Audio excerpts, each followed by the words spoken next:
something to prevent the violence that has hurt Mr. Calvin and many others in our congregations and communities. We voted at this very annual assembly way back in 2014 to tackle this problem. We knew that the task would be difficult. 3 different chiefs of police had rejected Professor David Kennedy's approach to stopping gang violence, despite over 30 years of success in other cities. We were angry that city leaders would not extend an invitation to David Kennedy to work with this city to implement proven strategies to stop violence. For 3 years, the city tried to do its own thing, but the effort failed, and as a result, we experienced 2 of the deadliest years in Columbus history in 2020 and 2021. But when things get tough, what does Greg do? Rises! Rises! At the annual assembly in 2019, instead of picking a new problem, Greg voted to double down on stopping violence. It worked. In 2020, the city funded an initial contract with David Kennedy and his organization, the National Network for Safe Communities, NNSC, to study and map violence in Columbus. They found that gang violence was worse than we had suspected. Nearly half of all murders were connected to only 17 organized groups. In 2021, at Greg's insistence, the city extended its contract with NNSC for guidance in developing a group violence intervention system to stop violence. Greg has been frustrated by the constant delays in getting this initiative started. With every additional murder, we keep asking city leaders, when will it start? How many more people have to die? Would Calvin's story be different if these strategies were in place?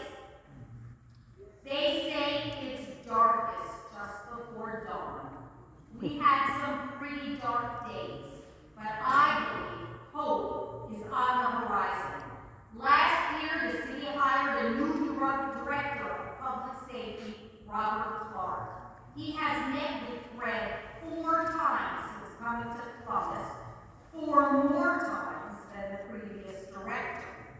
During this past year, despite delays due to staffing issues, he has shown a serious commitment to implementing our group violence intervention with fidelity to the model.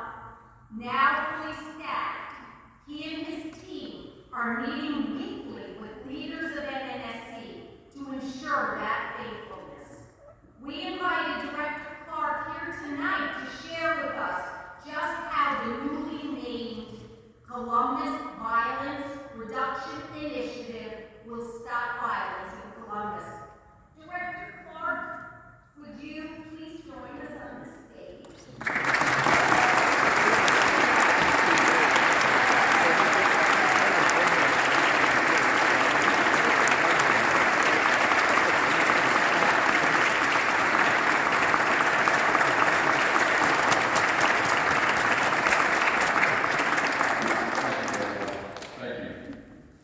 You hear public officials say far too often, quite often, it's my honor to be here with you this evening. But I sincerely tell you that it is my honor. It's not only my honor, but it is my obligation as the new director of public safety in the city of Columbus. This was not something that I came to because it was a job. Maybe some of you know, certainly Ms. Kathy knows. It was an opportunity for me to come home. I'm from Youngstown, Ohio, born and raised. I was a kid on the south side of Youngstown, Ohio, raised in foster care from the age of 4 to I was 12. And I'm the son of a murdered father. So for every shooting, every murder that happens in the city, to say that I feel that would be very sincere. So it is truly my honor to be here before you this evening. And thank you for being out here on such a cold and wet night. And certainly to Mr. Cunningham, thank you for sharing your story. His story is far too frequent in our community. I know, and know every single case that happens, every shooting that happens. And again, while we have reduced numbers from last year, we're over 30% reduction, it's still too much. There are still too many shootings, and we know that, I know that, the chief of police knows that. We talk on this constantly about what are the most effective strategies. Because we recognize, and certainly I recognize in the 36 plus years that I've been in law enforcement, started as a Youngstown police officer, going to the FBI, traveling around the world, and all the things I've had the opportunity to do, spending 12 years in Los Angeles, I can share with you, as you already know, we will never police our way out of the problems that we have in our community. That is just what's wrong.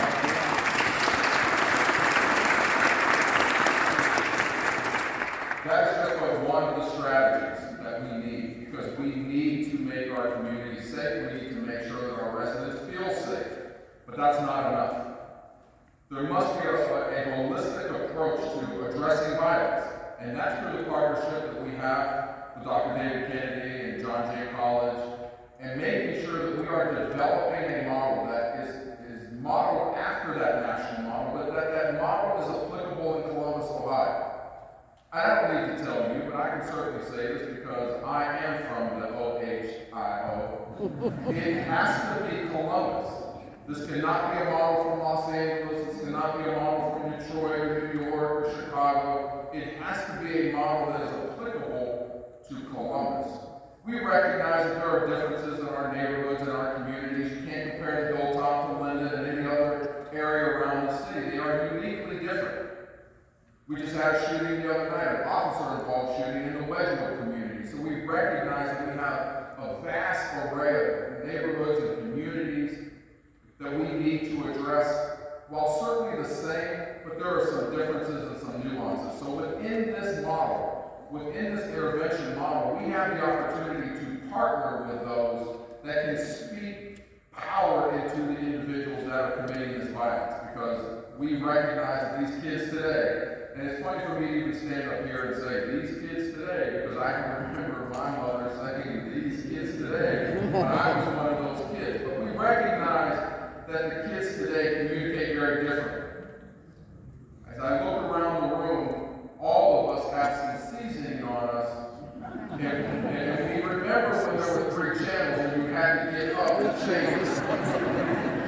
But our children communicate very differently. It's the immediacy of information. 5 years old, 6 years old, they're walking around with smartphones and so on, and iPads and tablets and all the other things that they have. So they have information that is immediately accessible to them. So we recognize in this era today that we have to communicate differently. And it's going to be necessary for us to, and I say this with a little bit of hesitation, but speak the language that they can understand. Because while we have a valuable message, all of you in here have a valuable message. Mr. Cunningham, you have a valuable message, but it's how you deliver that message and who's delivering that message. Someone who can speak, again, power into the lives of our young people. I can stand up here all night and talk to you about so many different things, but let me talk to you about what we are specifically doing in the Columbus Violence Reduction Initiative. That was an effort that was modeled after David Kennedy and John Jay College, who helped us build that so that it would represent an application here in Columbus, so that we could, identify those individuals through shooting reviews, be able to do custom notifications where we would arrive on the porch with individuals who could then begin that process of speaking power into not just those young people, but catch this, the entire family. And maybe even the entire neighborhood would see us there and wonder, what's going on over there? Let me go over and find out. Not that they were snitching, because the police would be there too. It's not about snitching, but it's about what resources are available. One of the things that I can assure you that we have built into the Columbus Violence Reduction effort here is that we meet people right where they are. So when they need food, when they need clothes, when they need diapers for the baby, they may need a crib, a car seat. Remember when we didn't have enough formula for babies? We meet people right where they are. And that is a part of the model that we have with Columbus Violence Reduction. Also in partnership with violent interventionists who have standing and holding in the communities. In other words, these are the OGs from the community who can then speak and try to get them to understand that there's a different way to go.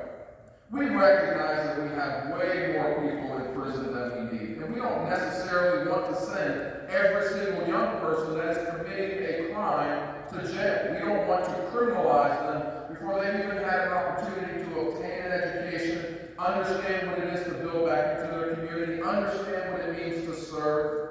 So we want to give them that holistic application to be able to understand they do have choices. But again, it's all about the messenger, who brings that message. So this is an effort that we have ongoing, and we're always looking for partners. As I go to the meetings with Bread and I share with them, there is always room at the table. And I heard it said so many times tonight, you know, what does Bread do? Bread rises. Well, there's opportunity to rise and to come to the table to help us in this effort, because you are able to speak power into the lives of these young people. Now, I can assure you that Chief Ryan, as well as all of public safety, we are working very hard to make sure that we are expanding our partnerships, because we recognize as we move from community to community, neighborhood to neighborhood, we need those who can speak power into the lives of these young people. And that's my time with you this evening, but I just want to make sure you understand, I feel this because I am still that kid who lost his father at 13 years old. So I understand how all of you feel. I come from the community, I come from the neighborhood, and I'm so honored to be here with you this evening. And I promise you, as I promised Brett, you can hold us accountable. Is the pace as much as we would like it? No, it's not. I'll be very transparent with you. We've had some challenges, but we're overcoming those challenges, and we're making progress.